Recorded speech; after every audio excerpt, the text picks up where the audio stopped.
Okay, this video is from the Underground Guide to Study Skills. This is chapter 5, getting started at Stanford, about when I went to Stanford for college. So at Stanford, the average SAT score is 99th percentile. The pre-med classes are some of the toughest at any university. In a Stanford pre-med class, the average SAT score is the upper half of the 99th percentile, like 99.5. And Stanford's sort of the land of California valedictorians, the Harvard of the West Coast. Most of the students are from California or the adjacent states. Many of them had gone for high school to some fancy East Coast prep school, whatever, Groton or something like that. There were lots of parties, and it was mostly the California kids partying with the other California kids. I didn't know a single person. A lot of good-looking California guys, nice cars, wealthy families. Stanford had a tendency to recruit men that were guys that were good athletes. They had been like all conference or something. So it's a very sort of male, fit, athletic type of place. Everybody was talking about their social life in California, their high school sports teams, their plans at Stanford. By the way, the women were really ugly. They say 9 out of 10 California girls are pretty and the 10th one goes to Stanford. It was unbelievable. I'd never seen anything like it in my life. For me, myself, I was a total nobody. I didn't know a single person in my dorm. There was one other guy from my high school, but we weren't allowed to live together because the school wanted everybody to meet new people, but I did not like that because I didn't know a single person. I was in over my head academically. I'd been recruited on an athletic scholarship because Stanford was trying to build up its wrestling team. Before that, I had been really good and figured I'd go to Iowa. That was the best wrestling college at that time. But after I got injured, Iowa would not offer me a full scholarship, so I chose to go to Stanford.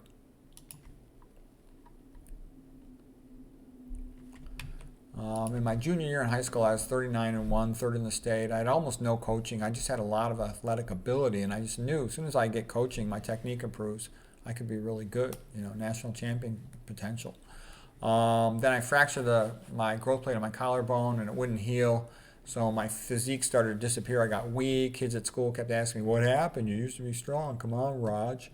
I couldn't wrestle my senior year of high school. I was real sad about that. I wanted to drop out and then take the year off and come back to win the state wrestling tournament. My father wouldn't let me, and I was real pissed off at him. I obeyed him, though. Back in those days, your father was the boss. You did what he said, even if you didn't like it. I wish I had run away and taken that year off and come back and won state the next year, but I didn't. I went to school, didn't wrestle that year, and I basically wasted my senior year from an athletic point of view. I really didn't know anything about Stanford. I was not like a real serious student up until that point. I always figured I'm going to be an athlete. I'll become a wrestling coach.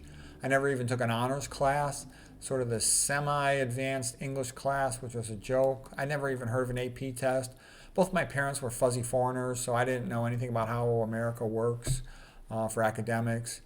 The Stanford coach somehow had heard of me, and he called me up on the phone. He says, "Pete, we have the potential to help our team. We're going to offer you a scholarship." And the big thing that got me interested was Dave and Mark Schultz, national champions, were going to be the assistant coaches. And he said, "Are you willing to sign a letter of intent with us?" And I was like, oh gosh, I was kind of desperate. I sort of like wanted to start my life over and recover from this great setback of the big athletic injury that kept me out my senior year. And I wanted to reinvent myself, almost like create a new identity. It reminded me of Kent Dorfman in the movie Animal House. The Flounder was his nickname, where he said, "I'll do it, I'll do it, I'll do it." I go, "Fine, I'm going to Stanford." And that's how I signed my letter of intent and accepted the scholarship to go there. And it was a chance to be coached by the Schultz brothers. Dave Schultz was like the Bruce Lee of wrestling. Mark Schultz was like Conan the Barbarian. Their nickname was the Bruise Brothers. They both won Olympic championships. They later became really famous with the movie Foxcatcher, and there's other movies about them, The Prince of Pennsylvania. And so those are my coaches. I learned more from them than any of my Stanford professors. But anyway, sitting in my dorm room alone day after day with no friends. I had gone from having a lot of friends in high school, beautiful girlfriend, everything great, wonderful family, to being totally social isolated. I got a giant calendar on my wall counting the days when I go home for Christmas vacation. So commit yourself seemed like the right choice of words. My girlfriend back home, the hometown honey, was far away in Illinois. She called me up one day and wanted to know if it would be okay with me if she went to homecoming with some other guy. And I'm like, oh God, how bad does my life suck?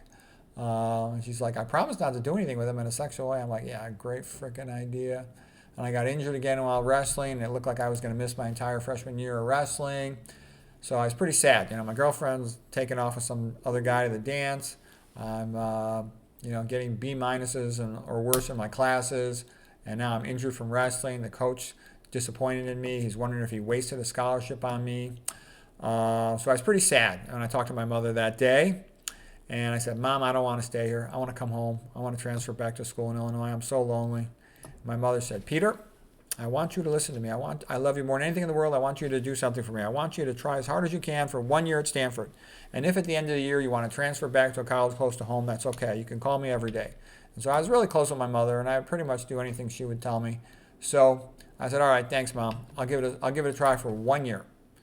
And I said, then I'm coming home. And that moment I finalized the decision. I'm like, gosh, my life really sucks. How can I make the most out of this? And I said to myself, well, now's the time. It's like, when Cortez was in Mexico and he burned the boats, he said, this is it. I said, I am going to become the best possible student I can be. I'm going to do everything. I have nothing else to do. I'm just going to focus on becoming the best possible student I could be. I know I've got determination. I will study until I drop out of my chair. And I didn't know if I could do it, but I knew I could push myself. I said, I'm going to make academics my new sport. I was injured. I couldn't even wrestle at the moment.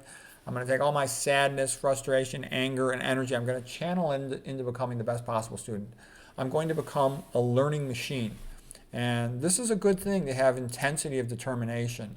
And there's actually some names for this principle. When you feel inferior because you failed, the Alfred Adler inferiority principle, you want to overcompensate to make up for having failed. I felt like I had failed as an athlete, and now I wanted to make a comeback as a student. In addition, there's something called Kazimir Dobronsky theory of personality disintegration and reintegration, meaning that you fail, you're sad, you're disappointed, and you're real frustrated, but you take that frustration and anger that goes with it and you try to channel it into some other activity so you have this energy to achieve. A big part of achievement is high energy, so you got to concentrate your efforts on one thing at a time to get that high energy. And so anyways, I walked, to the stairway of the dorm room, and it looked outside over the sidewalk from a balcony, and there was vomit on the sidewalk. A lot of these Stanford kids that had real sheltered childhoods, and they're out getting drunk. And some guy had vomited, on the ground there, and I smiled, and I thought to myself, good. Go ahead, get drunk. Go ahead, go to all your parties with all your California friends. Go home every weekend with your friends. You're probably smarter than me, but it doesn't matter. While you're goofing off, I'm going to be studying, and I'm going to catch you. I was so determined. And so the reason I'm showing you this is this type of intensity, it makes you a much better student. You are engaged. And once you're engaged, you tell your brain something's important, you'll get a lot better. So, I did a couple other things, but I think that's probably the end of this chapter, just to get you started, to understand the intensity of becoming an A-plus student. I became an A-plus student at Stanford in the hardest classes. So there was no change in my brain. My first semester was really the quarter system. I could barely scrape out a B minus in an easy class. By my second year, I could get A pluses in the most difficult classes, be the best student in the whole room, because I had a transformation in my approach to academics. I didn't intrinsically change my brain, but this is what I mean by your academic IQ can be dramatically increased if you focus your energy and learn some study skills that we'll talk about in the upcoming chapters.